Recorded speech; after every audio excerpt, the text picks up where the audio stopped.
Good morning friends. Tea சாப்பிட்டீங்களா? Tea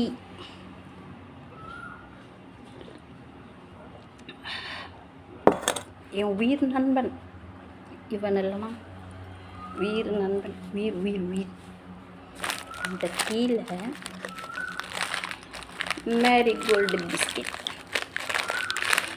2 biscuit எடுத்தோம். Okay friends, இப்படி 2 பிஸ்கெட்டு பண்ணி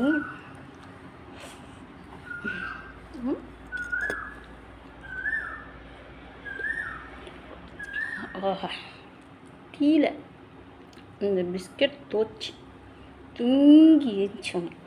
பல்லு கூட, ஆனால் அப்படிலாம் செய்யக்கூடாது, தப்பு. சாமி கண்ணை குத்திரும். வாய் கொப்பளிச்சிட்டு டீ பிஸ்கெட்